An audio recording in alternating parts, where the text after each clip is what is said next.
Hello बच्चों, welcome back. तो बच्चों ये electric charges and field chapter number 1 का वीडियो नंबर 9। इसके पहले वीडियो नंबर 8 में हमने ऑलरेडी क्या पढ़ लिया था, electric field due to a uniform charge distribution.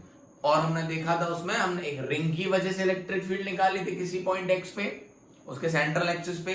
फिर सेंटर पे निकाली थी जो कि एक्स की वैल्यू पुट अप करी थी 0, तो सेंटर पे 0 आ गई थी। फिर सेमी सर्कुलर रिंग की वजह से निकाली थी सेंटर पे, याद है?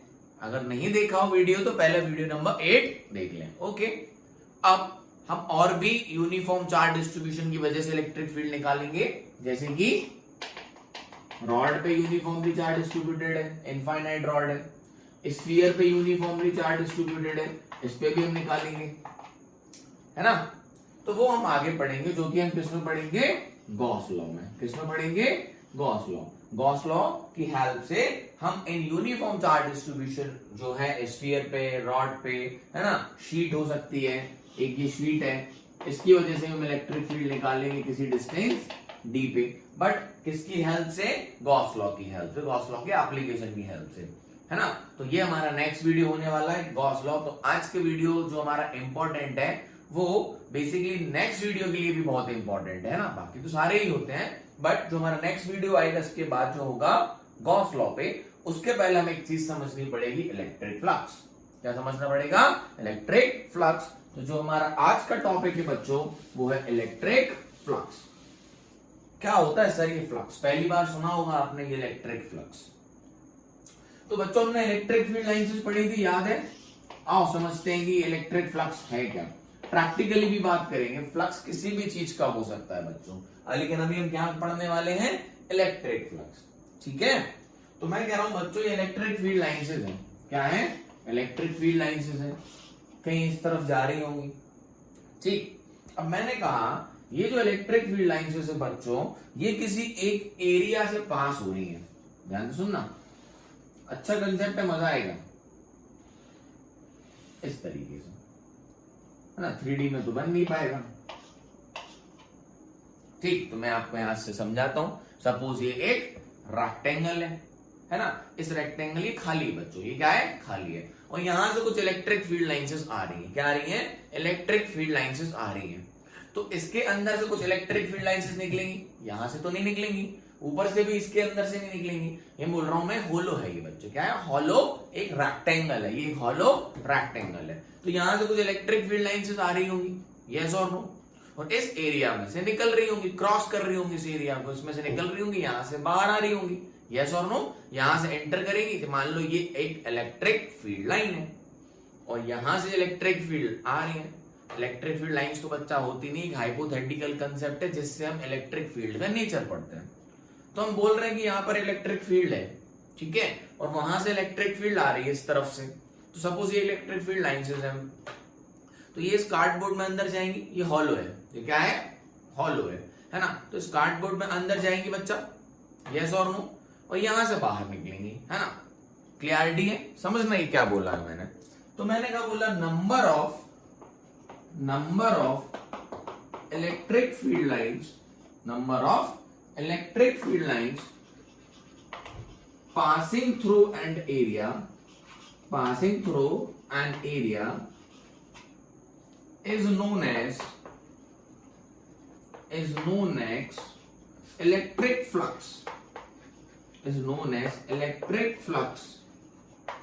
through an area। क्या बोला बच्चों? जितनी भी इलेक्ट्रिक फील्ड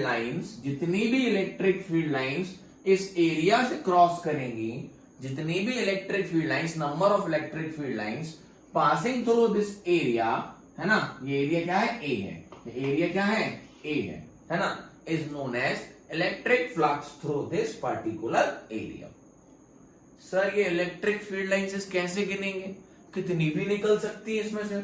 सही भी बात है, क्यों सर, क्या ही मतलब है? हम कितनी भी इलेक्ट्रिक फील्ड लाइंस एक चार्ज से निकाल सकते हैं, हम कितनी भी इलेक्ट्रिक फील्ड लाइंस एक चार्ज से निकाल सकते हैं, है ना? तो वो तो इलेक्ट्रिक फील्ड लाइंस तो कितनी सारी भी हो सकती हैं, हम कैसे निकालेंगे फ्लक्स? बात समझे मैं क्या बोलना चाह रहा हूं? यस और नो? सर हम बहुत पास कर देंगे। तो बच्चा इलेक्ट्रिक फील्ड लाइंस जो होती हैं वो हमें बताती क्या है intensity of electric field, intensity of electric field, है ना, क्या बताती है? Intensity of electric field. अगर इलेक्ट्रिक फील्ड लाइंस पास पास है, डेंस है, तो इलेक्ट्रिक फील्ड डेंसिटी इंटेंसिटी क्या है? ज्यादा है। और वहीं मैं बोलूं कि इलेक्ट्रिक फील्ड लाइंस क्या है? दूर दूर है, तो इलेक्ट्रिक फील्ड की इंटेंसिटी क्या है? कम है। तो बेसिकली हमें इलेक्ट्रिक फील्ड लाइंस क्या बताती है? Intensity of electric field. तो अगर मैं कहूं यहां पर इलेक्ट्रिक फील्ड लाइंस बहुत ज्यादा है ना, अभी मैंने बोला जो इलेक्ट्रिक फील्ड लाइंस उनका नंबर 10 है, तो उसके लिए वैल्यू क्या होगी? E1। फिर मैं कहता हूं इलेक्ट्रिक फील्ड लाइंस बढ़ गई, यहाँ पे क्या बढ़ गई? इलेक्ट्रिक फील्ड लाइंस यहाँ पे बढ़ गई। अब यहाँ जो इलेक्ट्रिक फील्ड हो गई वो कितनी हो गई? E2। और E2 क्या होगी बच्चा? E2 ग्रेटर देन E1 होगी। तो बेसिकली इलेक्ट्रिक फील्ड लाइंस हमें बताता तो इलेक्ट्रिक फील्ड ही है ना। समझ आया?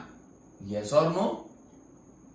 अब सोचो मैं से अगर एरिया को छोटा कर दूं बच्चा, इस एरिया को क्या कर दूं? छोटा कर दूं, तो इससे निकलने वाली, इस वाले एरिया से निकलने वाली जो इलेक्ट्रिक फील्ड लाइंस होंगी वो कम होगी, और जो बड़ा वाला एरिया है बच्चा उससे निकलने वाली इलेक्ट्रिक फील्ड लाइंस ज्यादा होंगी। यस और नो? सही है ना बात? तो इससे निकलने वाला जो फ्लक्स होगा बच्चा वो कम होगा, और बड़े वाले से निकलने वाला जो फ्लक्स होगा बच्चा वो क्या होगा? ज्यादा होगा। तो बच्चा फ्लक्स डिपेंड किस पे कर रहा है? किस पे डिपेंड कर रहा है? ध्यान से सुनो, वो इलेक्ट्रिक फील्ड पे भी डिपेंड कर रहा है। अगर इलेक्ट्रिक फील्ड लाइंस ज्यादा हैं तो फ्लक्स ज्यादा है। अभी फ्लक्स को प्रैक्टिकली बताऊंगा, टेंशन मत लेना। इलेक्ट्रिक फील्ड लाइंस ज्यादा है तो फ्लक्स ज्यादा है, या मैं बोलूं कि एरिया ज्यादा है तो भी फ्लक्स ज्यादा है। देखो यहाँ एरिया छोटा है तो इससे निकलने वाला फ्लक्स क्या होगा? कम होगा। ये एरिया बड़ा है तो इससे निकलने वाला फ्लक्स क्या होगा? ज्यादा होगा। तो बेसिकली व्हाट इज फ्लक्स? फिर से मैं एग्जांपल लेता हूं, सपोज ये अपना कार्डबोर्ड है ना। अब यहां से फील्ड लाइंस आ रही है, तो इससे कुछ फील्ड लाइंस निकलेंगी, बेसिकली वो उसकी इलेक्ट्रिक फील्ड होगी। मैं कह रहा हूं यहां से इलेक्ट्रिक फील्ड लाइंस आ रही है तो उनकी कोई इलेक्ट्रिक फील्ड होगी। Multiply by this area, multiply by this area will be the flux passing through this area. ठीक है, समझना मेरी बात को ध्यान से। यहां से क्या आ रही है? इलेक्ट्रिक फील्ड लाइंस, और मैं कह रहा हूं इससे पास हो रही है, तो इसका जो एरिया होगा A, इसका जो एरिया होगा A, this area multiplied by this electric field intensity will be the flux passing through this area। क्या बात समझ में आई? yes और no? अब बच्चा आप अगर सोचो कि मैं इसको घुमाना चालू कर दूं, मैं इसको क्या कर दूं?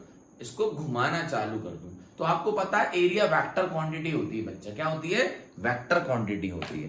और उस एरिया का जो वेक्टर होता है वो उसके परपेंडिकुलर होता है। कैसे?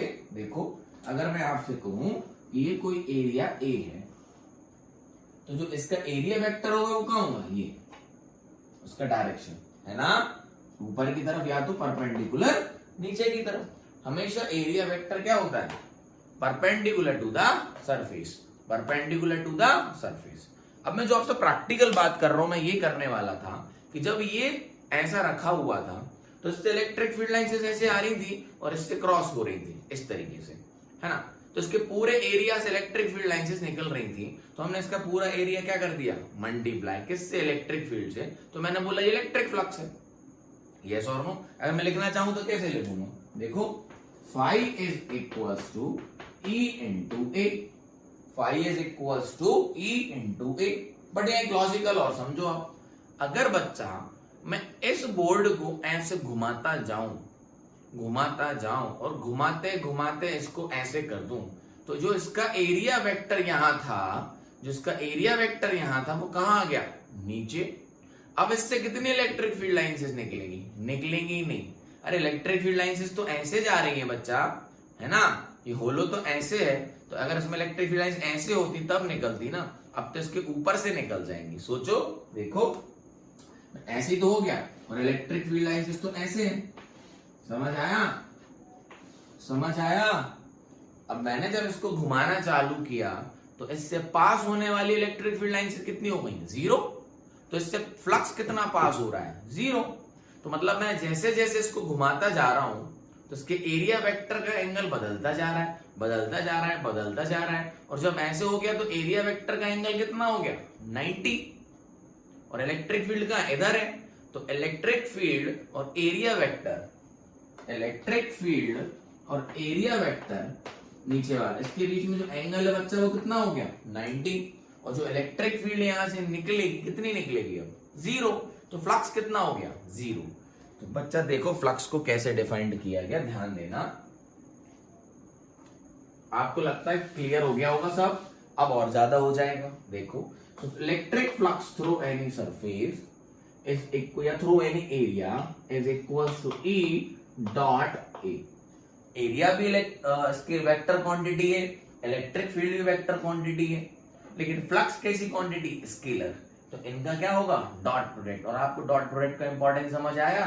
देखो तो flux is equals to dot product क्या होता है EA cos theta. This is a flux through an any area A। क्या बात समझ में है? यस और नो? देखो आप यहां से इलेक्ट्रिक फील्ड आ रही है, इससे पूरी इलेक्ट्रिक फील्ड निकल रही है, तो ई इलेक्ट्रिक फील्ड में बताएंगे क्या इंटेंसिटी ऑफ इलेक्ट्रिक फील्ड। ज्यादा होंगी तो ई ज्यादा होगा, कम होंगी तो ई कम होगा। इलेक्ट्रिक फील्ड हम कितनी भी बना सकते हैं ना बेसिकली, बट वो बता दी क्या है इलेक्ट्रिक फील्ड ही।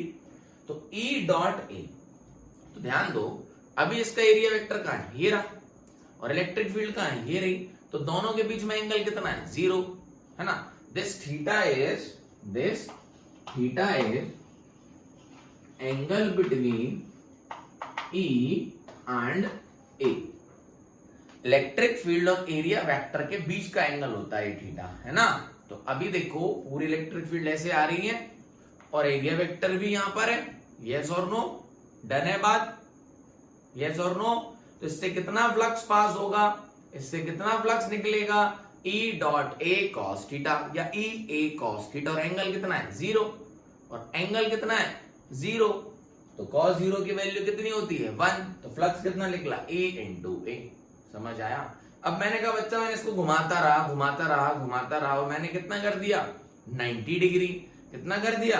अब एरिया वेक्टर कहां आ गया नीचे, और इलेक्ट्रिक फील्ड कहां है इस तरफ, तो इलेक्ट्रिक फील्ड और एरिया वेक्टर के बीच में एंगल कितना हो गया 90, कितना हो गया 90, तो cos 90 कितना होता है 0, तो इससे कोई भी फ्लक्स निकलेगा नहीं। समझ आ गया? हाँ सर क्लियर हो गई कहानी पूरी कि electric flux through an area कितना होता है E डॉट ए। क्या बात समझ में आई? E डॉट ए, और हम किसको लिख सकते हैं E A cos थीटा। अब मैं कहता हूं ध्यान से सुनना बच्चों कि ये कोई चार्ज है, ये कोई चार्ज है। अब ये क्या है स्फीयर है। अब स्फीयर में एरिया वेक्टर मैं कहता हूं यहां पर मैंने एक एरिया लिया ds, तो उसका एरिया वेक्टर कहां होगा यहां परपेंडिकुलर। इसका एरिया वेक्टर कहां होगा इस ds का यहां परपेंडिकुलर। इसका एरिया वेक्टर कहां होगा छोटा सा एरिया ds का यहां परपेंडिकुलर। तो बेसिकली यहां हर एरिया वेक्टर क्या हो रहा है चेंज हो रहा है। क्या हो रहा है चेंज हो रहा है ना। तो हम फ्लक्स को ऐसे भी लिखते हैं, flux is equals to E dot DA। इसको DA ले लेते हैं, छोटा सा एरिया DA, छोटा सा एरिया DA, छोटा सा एरिया DA, क्योंकि यहाँ हर वेक्टर का डायरेक्शन क्या है एरिया वेक्टर का अलग। ये तो क्या था रेक्टेंगल था जो कि हमने लिया, इसका सभी चीजों का एरिया वेक्टर कहाँ होगा ये देखो, इसका एरिया वेक्टर यही है, डायरेक्शन सेम है। बट मैं अगर कहूं कि स्फीयर है, अगर क्या है स्फीयर, तो स्फीयर के हर सरफेस पे जो एरिया वेक्टर होता है वो क्या होगा परपेंडिकुलर टू द सरफेस, मतलब डायमीटर चेंज होगा। तो हम फ्लक्स को ऐसे भी लिख सकते हैं, flux is equals to E dot A और whole integration to the surface. समझ आया? इसका क्या कर देंगे इंटीग्रेशन। तो छोटा सा फ्लक्स यहां पर कितना होगा बच्चा, यहां पर इलेक्ट्रिक फील्ड की वैल्यू E डॉट DA, तो टोटल फ्लक्स कितना होगा इससे स्फीयर से निकलने वाला, हम इसका पूरा इंटीग्रेशन कर देंगे सरफेस पे। तो इसको ऐसे भी लिखा जाता है E dot DA cos theta. समझ में आया? E डॉट DA इंटीग्रेशन या E DA cos theta integration. समझ में आया? स्फीयर था तो एरिया वेक्टर और इलेक्ट्रिक फील्ड भी क्या होती है परपेंडिकुलर, क्योंकि चार्ज से कैसी निकलती है सीधी। तो यहाँ cos थीटा की वैल्यू कितनी है 0, मतलब थीटा की वैल्यू कितनी है 0, तो cos 0 की वैल्यू 1। है ना, तो ई डॉट डी। तो आपको समझ में आ गया होगा फ्लक्स क्या होता है। और ऐसे थोड़ा सा एग्जांपल देता हूं। डबल डोर का फ्रिज है आप क्या? हाँ सर है। तो आप ऊपर वाला जो फ्रीजर होता है उसको खोलना, तो बड़ी ठंडी ठंडी हवा लगेगी। तो मतलब जो क्या है वहां पर, ज्यादा ठंडी ठंडी हवाएं आ रही है, भले उसका एरिया छोटा है, लेकिन हवाएं क्या है, उसका टेम्परेचर बहुत कम है, तो उसके अंदर जो एयर भरी है या उसके अंदर का जो टेम्परेचर है वो क्या है, बहुत ज्यादा कम है, तो वहां ज्यादा ठंडी लगेगी आपको। आप नीचे वाला कंपार्टमेंट खोलो, तो भले उसका एरिया बड़ा है लेकिन टेम्परेचर क्या है, कम है ऊपर वाले से, तो कम ठंडी फील हो रही है आपको। तो मैं कह रहा हूं आपसे जो क्या कोल्डनेस का जो फ्लक्स है वो ऊपर वाले कंपार्टमेंट में क्या है, ज्यादा है, और नीचे वाले कंपार्टमेंट में क्या है, कम है, तो कोल्ड फ्लक्स हो गया। वाटर फ्लक्स भी हो सकता है, एयर फ्लक्स भी हो सकता है। ऐसे ये पर क्या है, अपना मैग्नेटिक फ्लक्स भी पढ़ेंगे आगे चैप्टर पर। ऐसे ये क्या है, electric flux. It is just nothing, the flux is equals to E A cos theta या ई डॉट ए, और इसको हम क्या लिख, एंगल ई थीटा क्या होता है, angle between E and area vector. Clarity है? आओ तो इसमें हम कुछ क्वेश्चंस करते हैं, अच्छे अच्छे वाले मजेदार क्वेश्चंस करते हैं। देखो अब क्लियरिटी हो गई होगी कि आपको इलेक्ट्रिक फ्लक्स क्या होता है, ठीक है। तो यहां पर इस फ्लक्स का हमको वो लिख देते हैं, flux is equals to E dot A cos theta, E dot A cos theta. ठीक, मैं कहता हूं बच्चा ये रिंग है, ये क्या है, एक रिंग है, डन। और एक इलेक्ट्रिक फील्ड आ रही है ई इस तरफ, ठीक है। और जो रिंग है इसका एरिया वेक्टर पैरेलल है किसके, एरिया वेक्टर किसका, रिंग का जो एरिया वेक्टर है पैरेलल है किससे, इलेक्ट्रिक फील्ड से।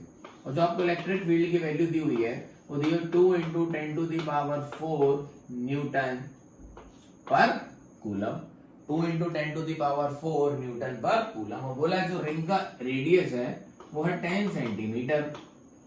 Find the flux passing through area, find the flux passing through an area. तो फ्लक्स होता है E dot A cos theta, E की वैल्यू 2 × 10⁴। ये क्या है बच्चा, सर्कुलर रिंग, तो इसका एरिया क्या होगा, πr², πr²। आर किस में दिया हुआ है, सेंटीमीटर में, तो इसको मीटर में कर लेंगे 10/100, इसको लिख सकता हूं 1/10 मीटर। क्लियरिटी है? तो इंटू 1/10 होल स्क्वायर, और थीटा की वैल्यू कितनी है, 0। क्यों, क्योंकि सर्कुलर रिंग ऐसी रखी हुई है। The plane of circular plane, the plane of a circular plane is basically perpendicular to the electric field. जो प्लेन है वो इलेक्ट्रिक फील्ड के परपेंडिकुलर है। तो जो एरिया वेक्टर क्या होगा, ये, तो एरिया वेक्टर और इलेक्ट्रिक फील्ड के बीच में एंगल कितना है, 0 है ना, कितना एंगल, थीटा, 0। तो लो ये हो गया 1, 2 × ये क्या हो जाएगा 10², बोलो ये नीचे वाला क्या हो जाएगा, इसको यही कर देता हूं मैं अब, 10², 2 ये कट गए, 2 × 10⁻² मल्टीप्लाई बाय पाई, तो ये हो गया 200 × pi is the flux passing through this area. अच्छा बच्चा, इस फ्लक्स की यूनिट क्या होगी, इस फ्लक्स की यूनिट क्या होगी, तो याद करो अपन इसको इससे बना सकते हैं, E × A। इलेक्ट्रिक फील्ड क्या होती है, न्यूटन पर coulomb force per unit charge, है ना। और एरिया क्या होता है, मीटर स्क्वायर, तो न्यूटन मीटर स्क्वायर पर कूलम। तो यहाँ इसकी यूनिट भी लिखनी है आपको, न्यूटन मीटर स्क्वायर पर कूलम। क्लियरिटी है? यस और नो? बहुत छोटा सा सवाल था, फॉर्मूला बेस्ड। फ्लक्स समझ गए क्या होता है? ठीक, आइए आगे बढ़ते हैं।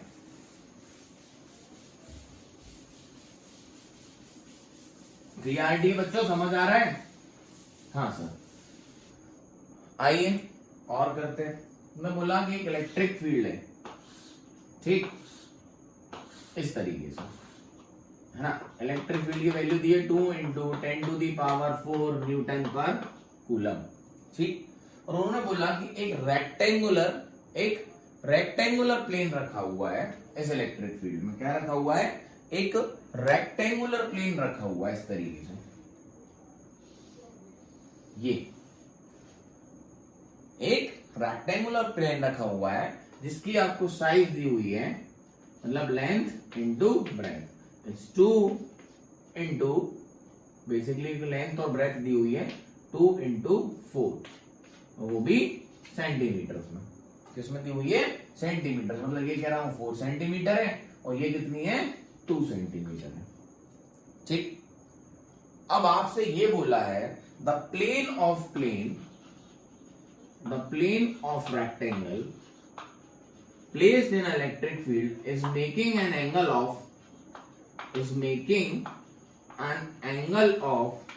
30 degree with the electric field, question सुनना, समझा देता हूं। उन्होंने क्या बोला है आपसे कि इलेक्ट्रिक फील्ड है, एक यूनिफॉर्म इलेक्ट्रिक फील्ड है, E is equals to 2 into 10 to the power 4 Newton per coulomb, and a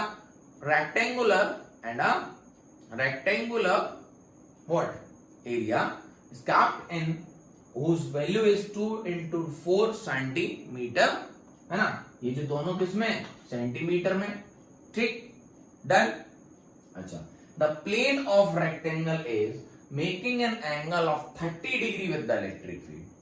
क्या दिया हुआ है, प्लेन एंगल दिया हुआ है। क्या दिया हुआ है, प्लेन एंगल। प्लेन क्या होता है, ध्यान समझना, अगर बच्चा ये इलेक्ट्रिक फील्ड है, ये क्या है इलेक्ट्रिक फील्ड है, तो ये ऐसे रखा हुआ है, तो ये इस रेक्टेंगल का क्या है प्लेन। ध्यान से समझना, ऐसे समझाता हूं, प्लेन और उसमें ये आपको कंफ्यूज कर देते हैं और आपका क्वेश्चन गलत हो जाता है।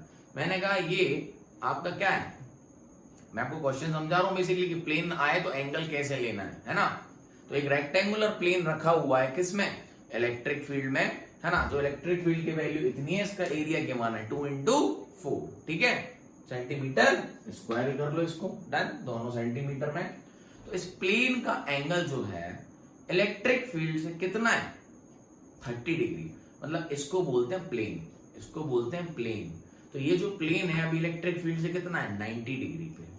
तो जो इस प्लेन का एंगल है इलेक्ट्रिक फील्ड से 60 डिग्री दिया हुआ है, मतलब ये इससे इलेक्ट्रिक फील्ड का एंगल कितना दिया हुआ है 60 डिग्री। देखो बच्चा, ये दिया हुआ है 60 डिग्री, समझ आया आपको।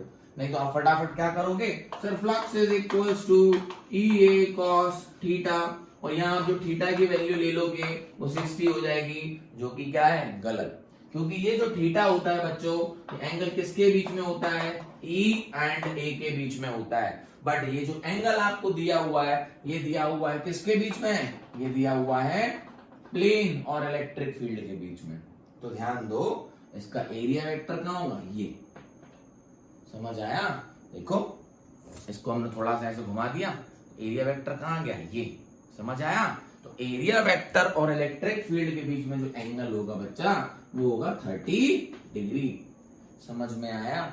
जब डायरेक्ट एंगल दिया हो इलेक्ट्रिक फील्ड और एरिया वेक्टर के बीच में तो टेंशन ही नहीं लेनी, और जब क्या दिया हो प्लेन के बीच में, तो हमारा एंगल होगा 90 माइनस थीटा, जो कि अपना यहाँ कितना आ गया 30 डिग्री। तो ये लो यार अपना आंसर, E की value 2 into 10 to the power 4, A की वैल्यू 4 into 2 8, और 8 by 100 की 10 to the power 4, समझ आया, समझ आया। 10 to the power 4 क्यों, ये सेंटीमीटर में दिए हुए हैं, ये किसमें दिए हुए हैं सेंटीमीटर में। तो अपना एरिया कितना हो गया 8 सेंटीमीटर स्क्वायर। तो जब सेंटीमीटर स्क्वायर को मीटर स्क्वायर में कन्वर्ट होगा तो 10 टू दी पावर क्या आएगा 4 आएगा, समझ आया। Multiply by cos 30 degree. क्यों 30 डिग्री समझ आ गया, क्योंकि एंगल कहां से दिया था प्लेन से, और ये एंगल किसके बीच में होता है इलेक्ट्रिक फील्ड और एरिया की। ये गलती हम कराते हैं जल्दी जल्दी में, समझ गए। तो cos 30 की वैल्यू √3/2, कहानी खत्म। तो 10 to the power 4, 10 to the power 4 cancel, 2 और 2 कैंसिल, आंसर आ गया 8√3 न्यूटन मीटर स्क्वायर पर कूलम। आपको एंगल का खेल समझ आया, एंगल कैसे देखना है, क्लियरिटी है, डन है, नोट करें। आओ और बढ़िया सवाल लेते हैं।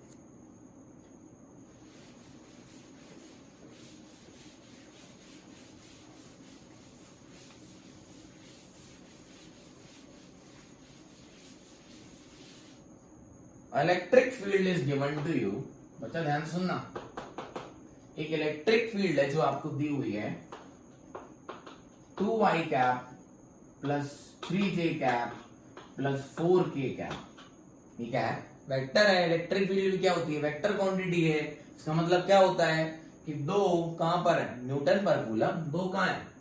x में, 3 कहां है? y में, और 4 कहां है? z में। हाँ, उन्होंने बोला what is the flux through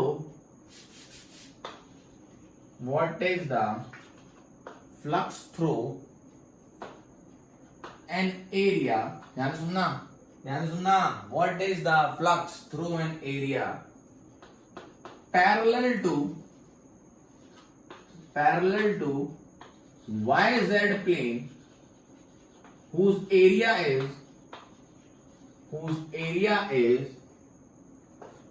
10 centimetre square. और जो इलेक्ट्रिक फील्ड दी हुई है वो न्यूटन पर कूलम में दी हुई है। ध्यान से सुनिए, बहुत अच्छा क्वेश्चन है। ऐसे क्वेश्चन सीबीएसई में कई बार पूछे गए हैं। ध्यान से सुनना, electric field 2y cap plus 3j cap plus 4k cap Newton पर कूलम, है ना। What is the flux through an area parallel to YZ plane whose area is 10 centimetre square. तो पहले प्लेन देखो क्या है। ये क्या है? x। ये क्या है? y। ये क्या है? x। और ये क्या है? z। समझ में आया? और इलेक्ट्रिक फील्ड कहां है? अपनी तीनों डायरेक्शन में है, जो कि ये रही। डन। अब हमें सीधा सीधा पता हो रखा है जो फ्लक्स होता है वो E डॉट ए होता है। E dot A. आप एरिया समझो किस डायरेक्शन में है। ये एरिया वेक्टर का डायरेक्शन समझना है आपको। किसी एक से मल्टीप्लाई होगा। YZ के क्या है? पैरेलल है। YZ के क्या है? पैरेलल है। तो बच्चा ये जो एरिया वेक्टर होगा ना, इसका x डायरेक्शन में आएगा। देखो ध्यान से, ये कौन सा प्लेन है जो बोर्ड है आप देख रहे हो? ये YX प्लेन है, जिसमें जो बोर्ड है अपना क्या है? YX plane. और ये जो प्लेन अगर मैं पकड़ लूं, ध्यान से सुनना, ये प्लेन, ये बच्चा एक कॉर्नर देखो, ये क्या हो गया? y। ये क्या हो गया? x। यहां देखो, ये क्या हो गया? y। ये क्या हो गया? x। और ये क्या हो गया? z। समझ आ गया? और अपना प्लेन कहां है? YZ प्लेन के पैरेलल है। ये YZ प्लेन यही तो है, और YZ प्लेन के पैरेलल है अपना। तो एरिया वेक्टर कहां आया? x में। ऐसे रखा प्लेन, मतलब समझ में आया? यस और नो? हाँ सर समझ गए, बहुत बढ़िया।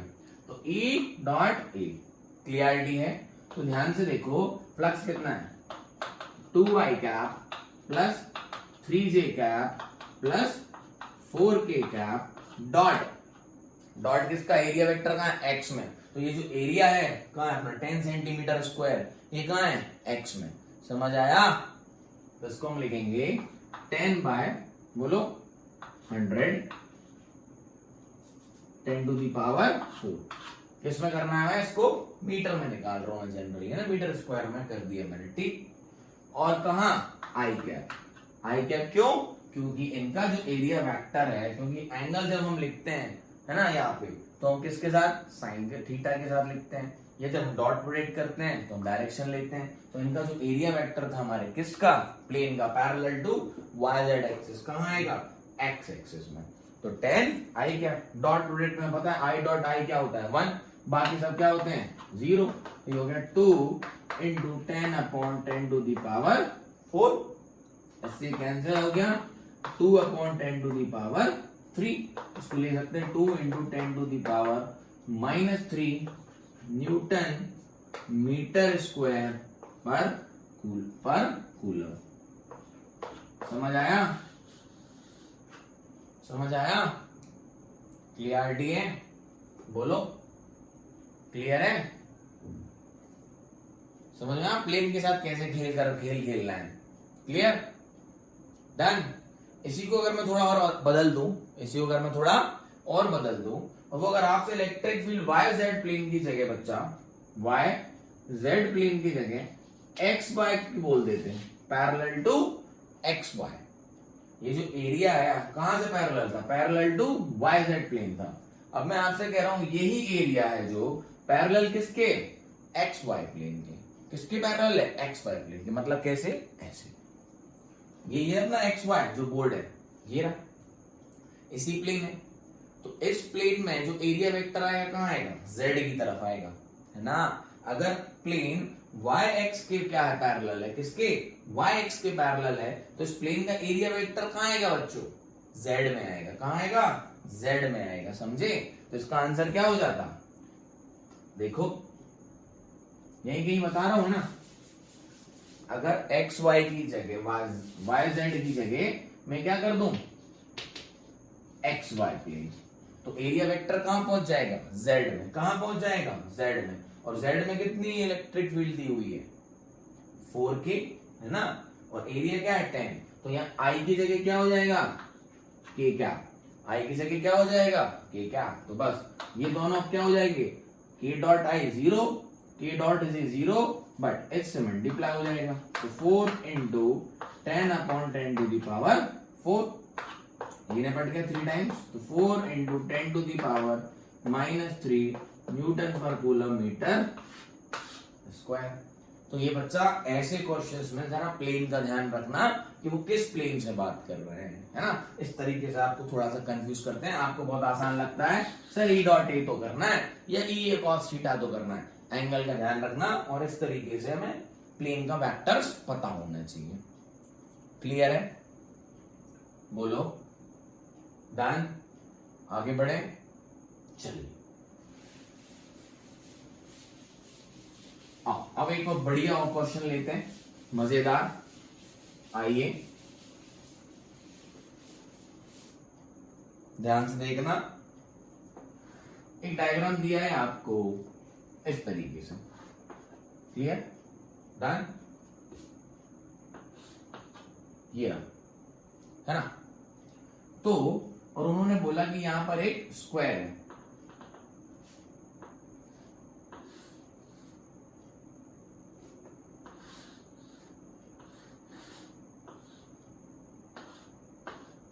तरीके से, यहां से यहां तक का बेसिकली एनसीईआरटी, थोड़ी सी वैल्यू बदल के ले रहा हूं, है क्वेश्चन एनसीईआरटी का, है ना। और ये स्क्वायर है, ये क्या है, स्क्वायर है, ठीक, जिसकी साइड्स हैं जो 10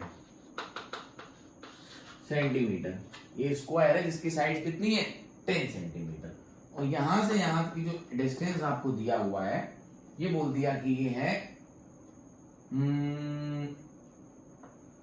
ए, कितना है, ए, ठीक। और ये जो इसका स्क्वायर की जो भी साइड है, इसको भी क्या बोल दिया, ए, और ए की वैल्यू दे दी आपको कितनी, 10 सेंटीमीटर। ध्यान से सुनना, मैं थोड़ा क्वेश्चन चेंज कर रहा हूं, एनसीईआरटी में दिया हुआ है आपके, ठीक। और बोला जो इलेक्ट्रिक फील्ड है बच्चा, जो क्या है, इलेक्ट्रिक फील्ड है, वो आपको दी हुई है E0 इंटू एक्स, वेरिएबल दे दी E0 इंटू एक्स, ठीक है। और E0 की आपको वैल्यू दे दी 2 इंटू, रैंडम ले रहा हूं फिर से, सर 10 टू द पावर 4 क्यों लिए जा रहे हो, पता नहीं ऐसे, तो मैं बदलना है बदल लो, तुम कर लो 6 into 10 to the power 4 newton पर कूलम।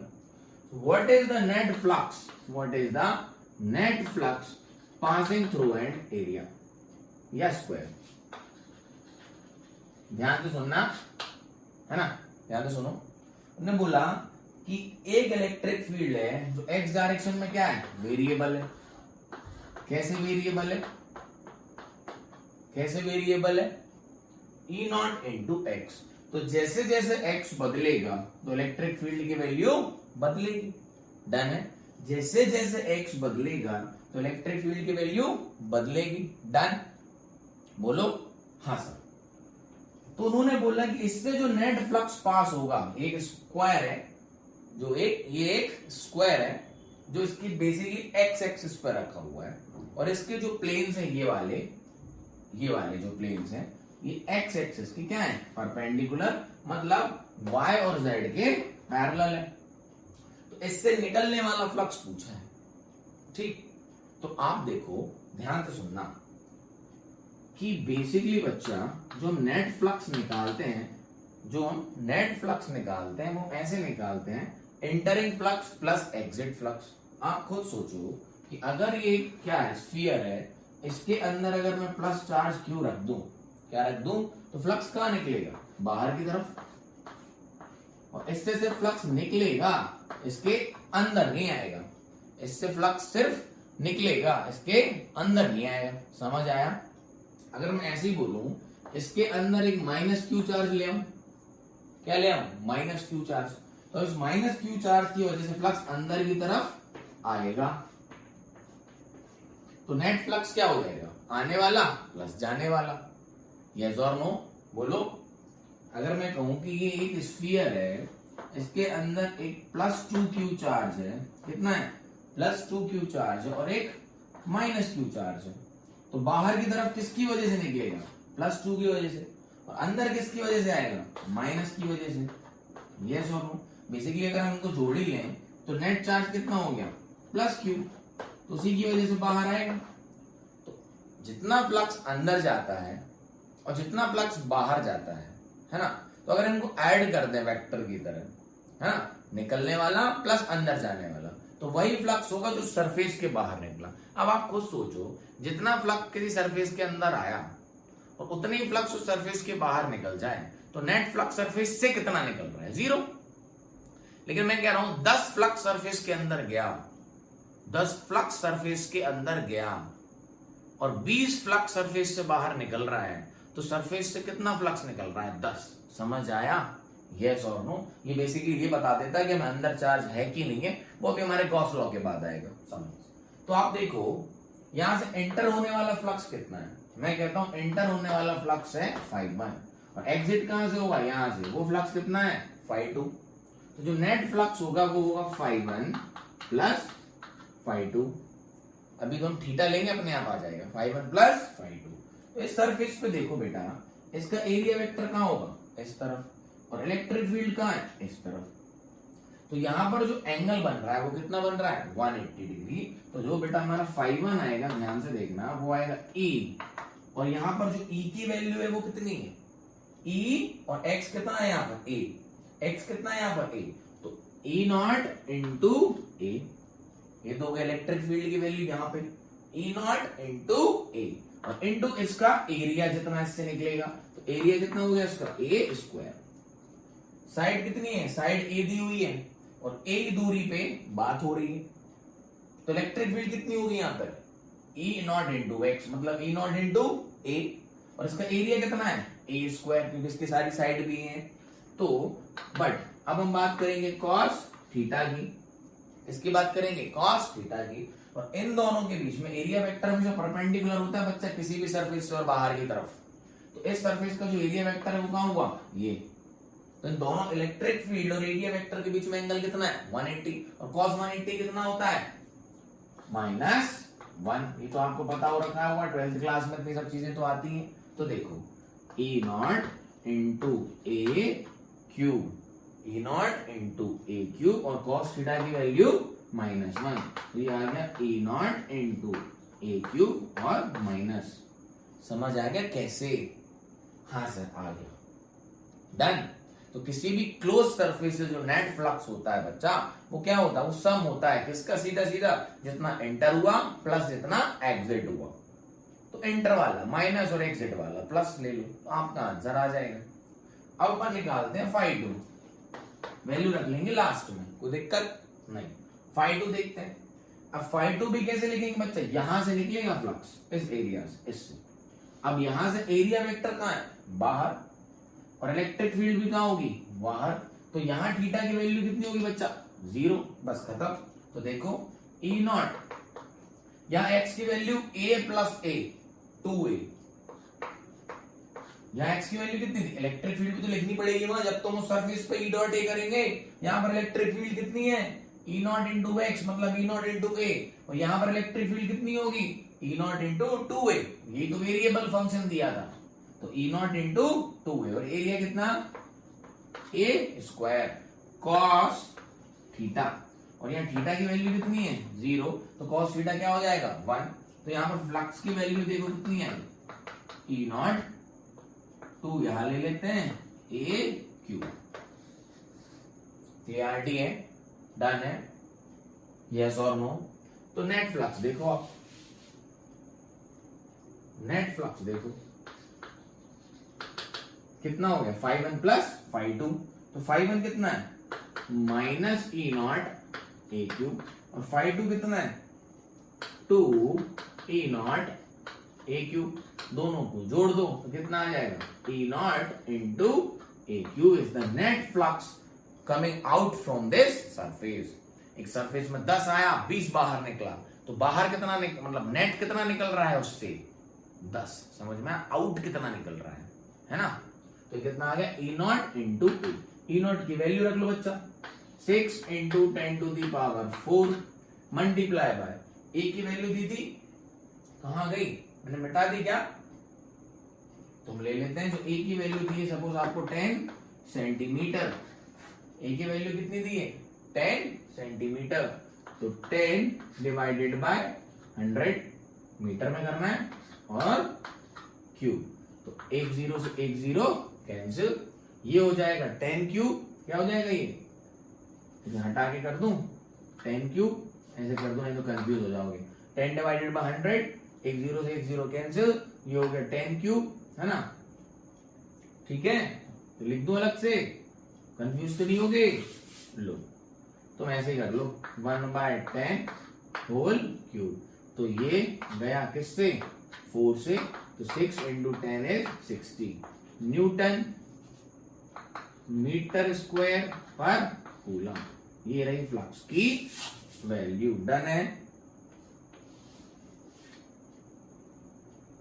बस हमने क्या किया बच्चा, यहां पर इलेक्ट्रिक फील्ड की वैल्यू लिखी और एरिया से मल्टीप्लाई कर दिया, क्योंकि इलेक्ट्रिक फील्ड वेरिएबल दी हुई है, प्लस यहां पर इलेक्ट्रिक फील्ड दी और यहां से एरिया को मल्टीप्लाई कर दिया। ये 3D है, तो यहां से एंटर कितना किया, ये रहा, विद साइन ले लिया हमने, और क्योंकि हमें पता है कि जो एंटर कर रहा है वो माइनस, जो एग्जिट कर रहा है वो प्लस। आप साइन भी मत लो, तो यहां से एंटर वाला माइनस ले लो, एग्जिट वाला क्या ले लो प्लस, तो निकलने वाला पता चल जाएगा यस और नो। मान लो आंसर कितना आ जाता है माइनस, तो इसके अंदर जा रहा है, यस और नो। फ्लक्स बाहर तभी निकलता है बच्चा, किसी भी क्लोज सरफेस से फ्लक्स तभी बाहर निकलता है जब अंदर क्या हो चार्ज, जब अंदर क्या हो चार्ज, नेट चार्ज पॉजिटिव हो अंदर, तभी फ्लक्स निकलेगा बाहर, क्योंकि इलेक्ट्रिक फील्ड कहां होगी बाहर। और बच्चा फ्लक्स नेट फ्लक्स अंदर तभी जाएगा जब अंदर क्या होगा माइनस क्यू चार्ज, क्या होगा माइनस क्यू चार्ज। तो इसके अंदर से जो नेट फ्लक्स निकला वो क्या निकला बाहर की तरफ, तो इसके अंदर कोई प्लस क्यू चार्ज होगा। कितना होगा ये हम गॉस लॉ से निकाल सकते हैं। तो जो हमारा नेक्स्ट वीडियो रहेगा बच्चों वो क्या रहेगा गॉस लॉ। तो आपको क्लियरिटी है what is electric flux, it is just nothing the electric field passing through an area is known as electric flux which is represented as E dot A, that is EA cos theta. Or net flux passing through any closed surface, the net flux passing through any closed surface is equal to the sum of the flux entering, the sum of the flux entering, है ना, plus sum of the flux exit. तो exit वाला plus ले लो और enter वाला negative ले लो, अपने आप नेगेटिव ही हो जाता है, क्यों एंटर करेगा तो एरिया वेक्टर क्या हो जाएंगे 180 डिग्री पे एरिया हो जाएगा और इलेक्ट्रिक फील्ड, और जब एग्जिट करेंगे तो दोनों क्या हो जाएंगे जीरो, तो एक अपने आप नेगेटिव हो जाएगा एंटर करने वाला और एग्जिट करने वाला पॉजिटिव हो जाएगा। क्लियरिटी है। तो जब भी कोई फ्लक्स किसी क्लोज सरफेस से बाहर निकले इसका मतलब उसके अंदर कोई प्लस चार्ज है, और जब भी कोई फ्लक्स किसी नेट फ्लक्स एंटर करे किसी सरफेस में, है ना, तो उसके अंदर क्या बंद है, अंदर माइनस क्यू चार्ज बंद है। और यही हमारा अगला टॉपिक है जो हमें पढ़ना है, इस चार्ज को अगर हम बताएंगे कितना है, तो यही हमारा गॉस लॉ है। इसके बाद हम गॉस लॉ पढ़ेंगे और फिर उसकी एप्लीकेशन पढ़ेंगे। आई होप ये वीडियो आपको क्लियर होगा। Revise your chapter. Have a good day, nice day, ta-ta, bye bye.